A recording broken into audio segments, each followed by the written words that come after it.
I'm Daniel Anstandig. So our company Futuri, actually we do a lot of work with social. We have a system that's called Topic Pulse that scans Facebook, Twitter, Instagram, message boards, 100,000 news sources, and can show what's trending in real time in a local market. So we've seen a few things we've learned. Average social topic life is only 4 to 6 hours. So for most shows that are doing prep, a day or a day part beforehand, before they're on the air, it's probably a bit late because the topics that they're talking about probably have new angles or have evolved or may have even gone flat by the time they're on the air. So that's one thing we've learned. How should radio use social media? I think they should use it to promote what's coming up next. I think a lot of people are missing out on saying, actually, up next we've got the album of Cliff Richards. I don't know why I use Cliff Richards, but you get where I'm coming from. Last night was Drake. It was the most interactive and popular radio show that I've ever seen on Twitter. Everyone was tweeting about him, and he basically released his album on a radio station called Beats One by Apple.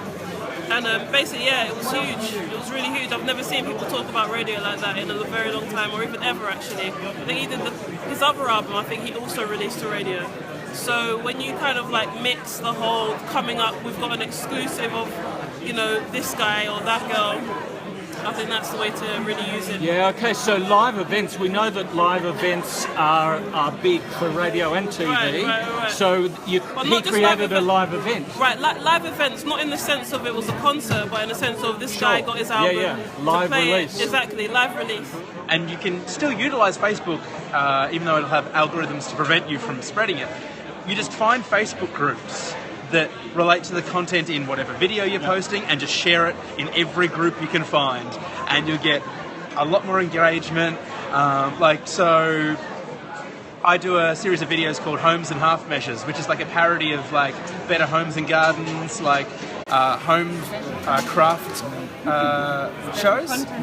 Yeah, and so I just share that in craft groups and stuff because they'll understand the comedy of it, in DIY Facebook groups because they'll get the comedy of it. And my Facebook page at the moment has 200 likes, but in sharing in all those groups, my videos get 10,000 views, a lot more engagement than they would generally. So you can still basically use it as an advertisement for your general concept.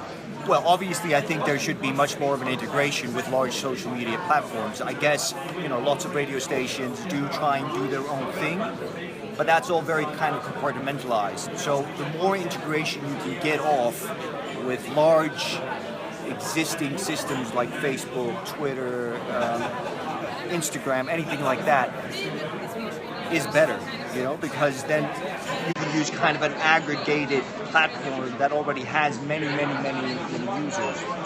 Plus, I think that media should be shared much more.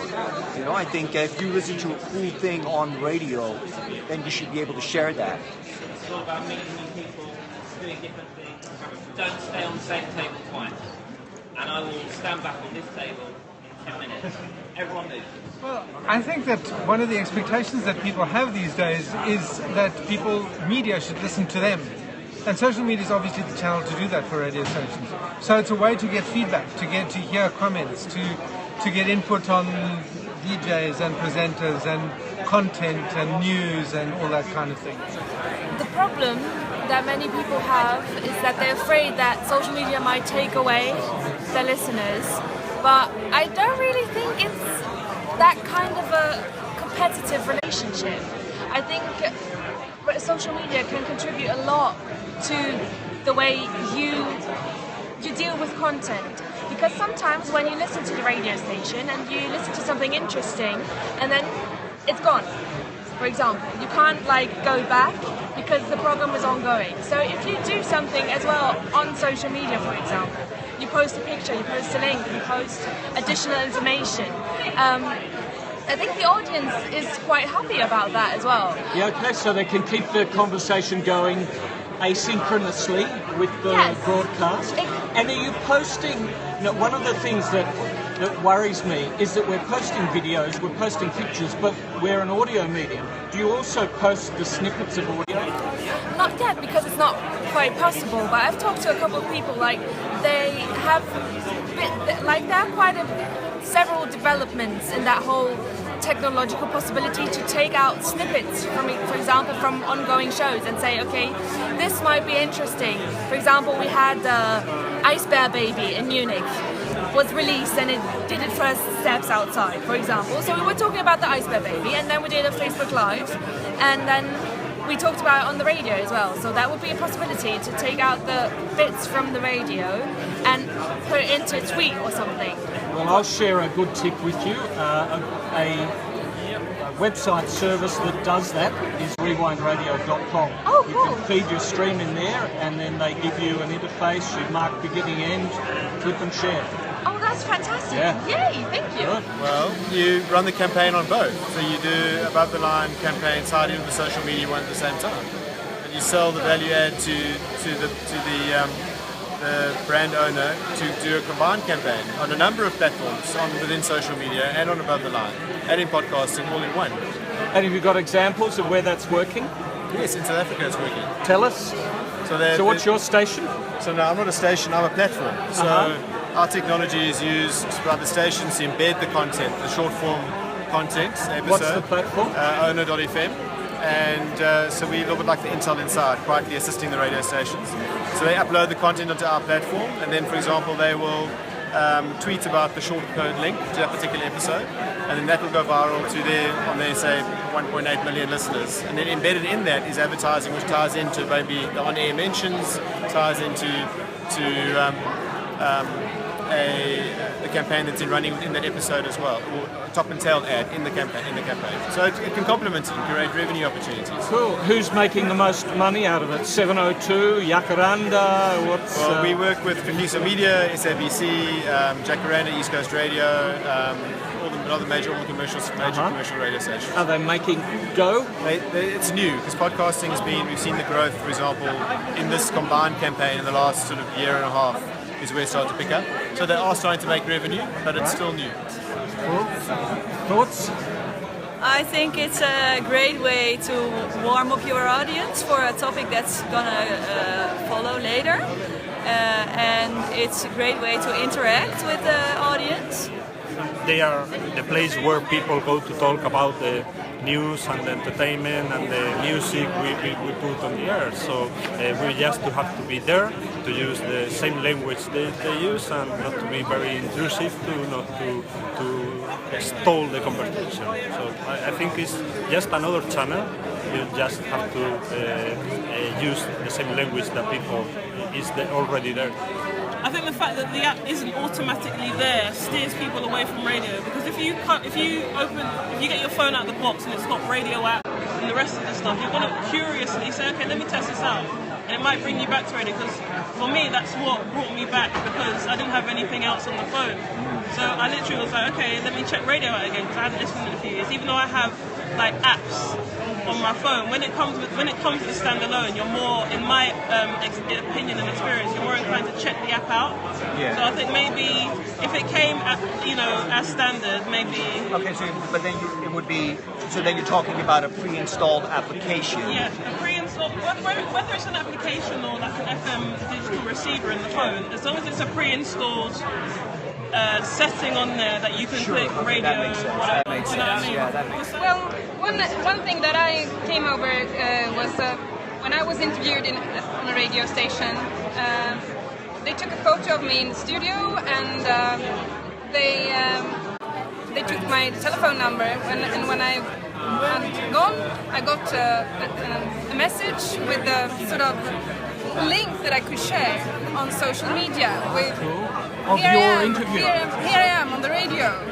People to just listen to this short piece Actually, of that me. is so brilliant, because the people who are going to have the most vested interest in sharing our audio are the people we talk to. Yeah, That's really simple and people tend to be more interested when it's about me, because they know me, rather than just any content.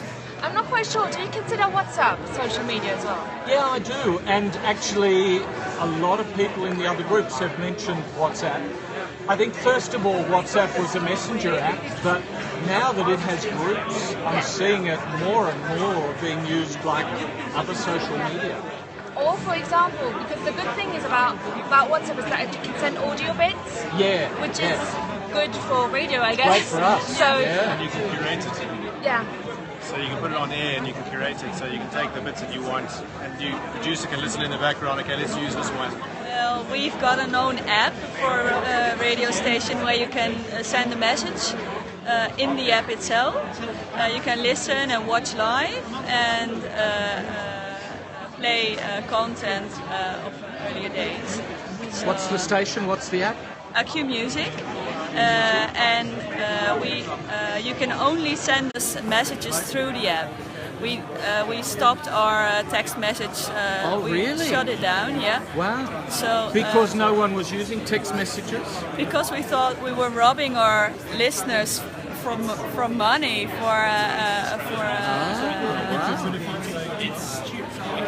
we do, but since we shut down the text line, the app got bigger and bigger, and so it's almost 99% that goes through the app. Well, we have a thing where we just newly started with it. We have a morning live show, and once a week or twice a week we have like live performance, like artists that's there, and we talk and they do one live performance.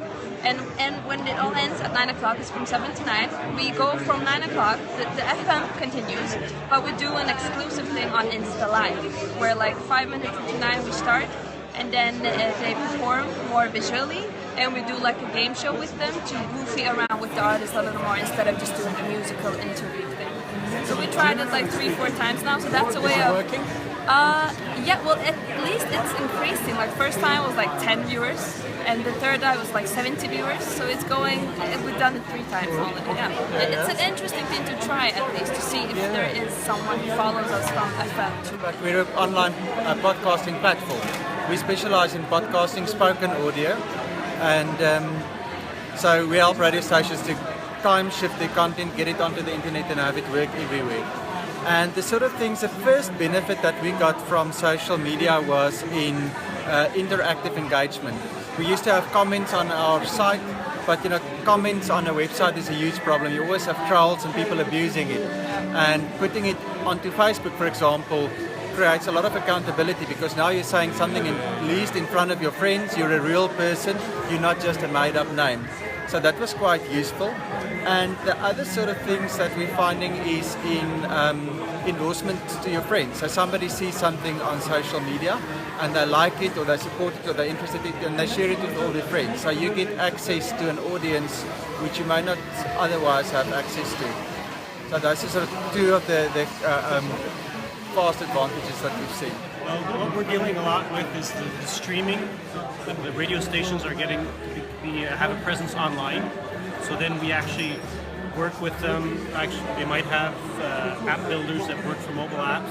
Otherwise, we do have mobile apps that we can provide, and within the mobile apps, you then have the link to social media pages like Facebook and stuff like that, which gets engagement as well.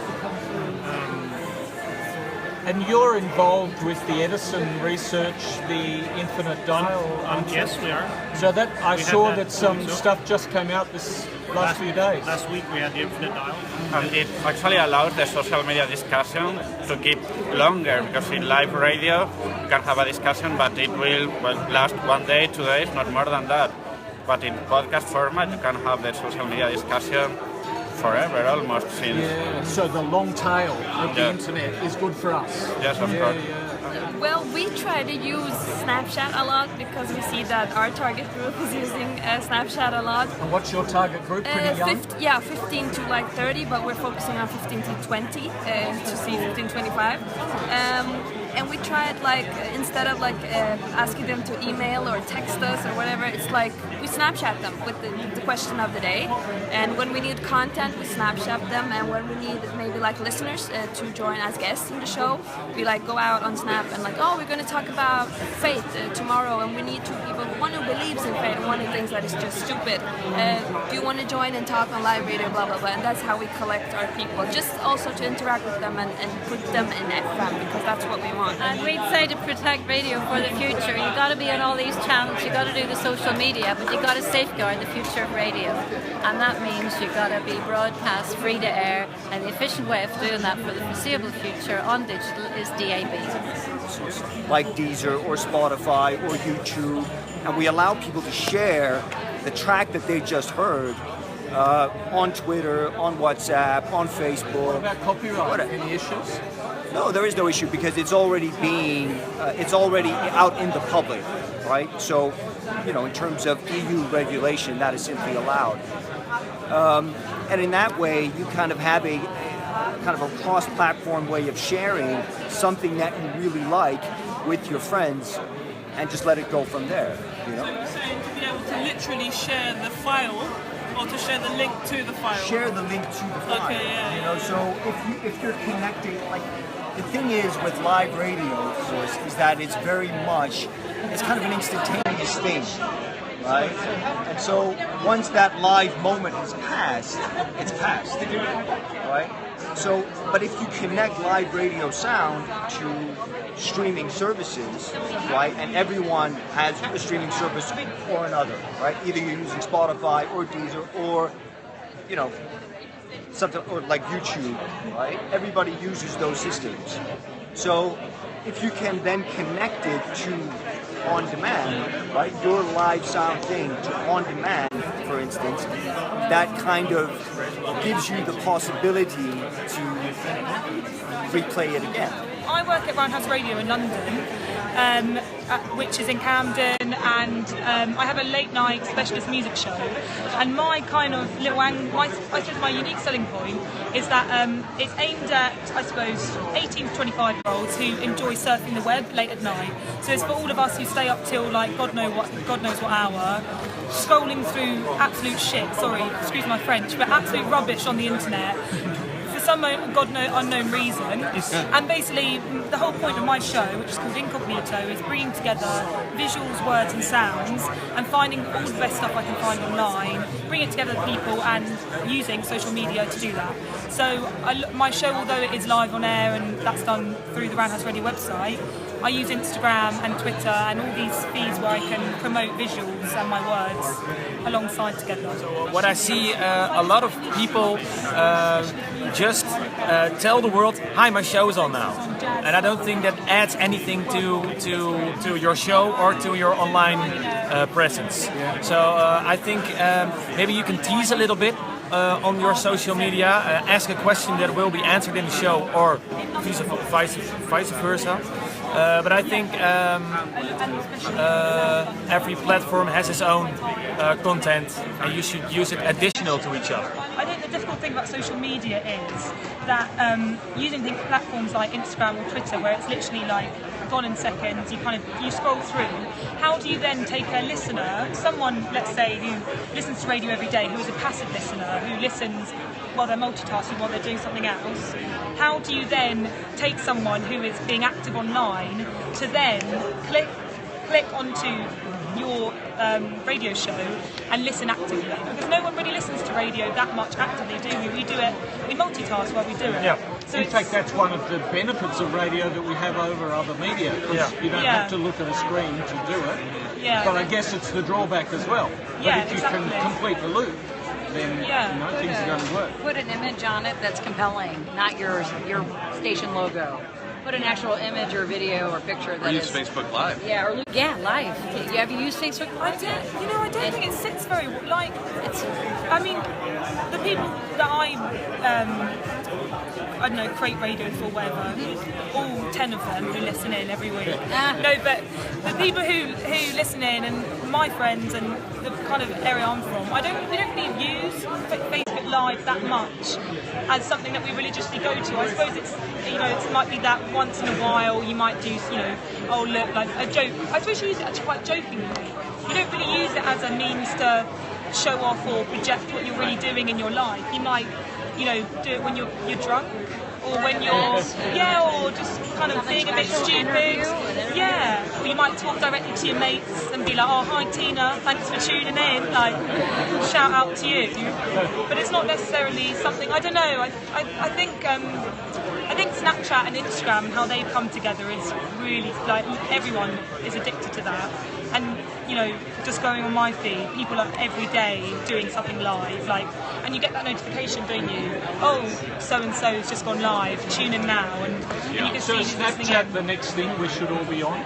Well, I think since Instagram they've come together, I think that's what everyone's on. Like, yeah, I think Facebook lives on nostalgia. I think we all go on Facebook because it's got our world and our life on it, but we don't necessarily really want to spend that long on it.